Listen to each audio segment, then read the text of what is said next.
அந்த தாட் வந்து அந்த ப்ராடக்டா வெளியே வருது பாருங்க, அது ரொம்ப முக்கியம்.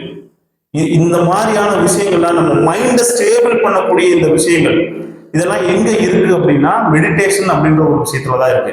மெடிடேஷன் இன்னைக்கு சாத்தியப்படுமா அப்படின்னு சொன்னா எல்லாரும் சிரிக்கிறாங்க. இந்தியா பணக்கார நாடாக இருந்தது, ஆன்மீக வளமையோட ரொம்ப செல்வ செழிப்போட இருந்தது. அன்னைக்கு இந்த தியானம் மிகப்பெரிய அளவுல இருந்தது. ஆனா இன்னைக்கு பணக்கார நாடுன்ற நிலைமையை மாறி பிச்சைக்கார பையனால உருவாக்கி வச்சிருக்காங்க இந்த அரசியல்வாதிகள், கேடுகட்ட அரசியல்வாதிகள். தீர்த்தங்கரர்கள், ராமர், கிருஷ்ணர், ஆகச்சிறந்த புத்தர், எத்தனை பெரிய ஆளுநரை கேட்டீங்கன்னா எல்லாமே ராஜாக்களா இருந்தவங்க தான். இவங்கெல்லாம் செல்வத்தை திறந்துட்டு அமைதியை தேடி வந்து ஒரு நாட்டை அமைதியான ஒரு நாட்டை மாத்திருக்காங்க. எதுக்காக இதை சொல்றேன்னா, மன அமைதின்றது வாழ்க்கையில ரொம்ப முக்கியம்.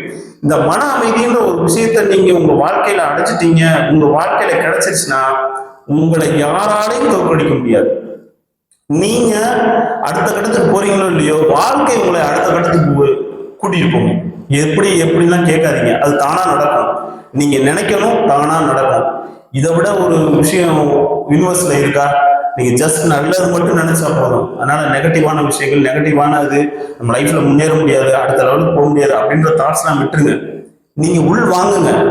ஆக்ரகம், நீங்க இந்த மாதிரி ஒரு வாழ்க்கையில முழுசும் தோத்து போய் ஜெயிச்ச ஆளுங்களை உள்வாங்குங்க. அப்பதான் உங்கள்கிட்ட இருக்கக்கூடிய இந்த கெட்ட சக்திகள் வெளியேறும்.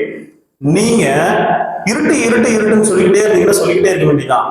ஒரே ஒரு தீக்குச்சியை பொறுத்துங்க, 1000 வருஷம் இருட்டா இருந்தாலும் சரி, அது ஒரு செகண்ட்ல கிளியர் ஆயிடும். ஸோ மனதை எப்பொழுதுமே பாசிட்டிவான நல்ல எண்ணங்களோடும் சிந்தனைகளோடும் வளர்த்துக் கொள்ளுங்கள். நல்ல ஆளுமைகளை உள்வாங்குங்கள், அல்லது நல்ல ஆளுமைகளுடைய character, attitude and behaviour, ABC அப்படின்னு சொல்லுவோம். ஏபிசி ஜூஸ் கேள்விப்பட்டிருப்பீங்க, ஆப்பிள், பீட்ரூட், கேரட் ஜூஸ். அந்த மாதிரி ஆட்டிடியூட், பிஹேவியர், கேரக்டர், இது மூணையும் ஒவ்வொரு மனிதர்கிட்ட இருந்து நம்ம உள்வாங்கணும். ஒவ்வொரு மனிதர்கிட்ட இருந்து நம்ம உள்வாங்கணும்னா நாளைக்கு நமக்கே தெரியாம நம்ம ஒரு சிறந்த நபரா வரணும். ஏன் அப்படின்னா, ஒரு காலகட்டத்துக்கு மேல நீங்க ஒரு மன அமைதியை தேடி போறப்ப இந்த கேரக்டர்ஸ், இந்த பிஹேவியர்ஸ், இந்த ஆட்டிடியூடு, இந்த மாதிரி விஷயங்கள் தான் உங்களுக்கு மன நிம்மதியையும் மன அமைதியையும் தரும்.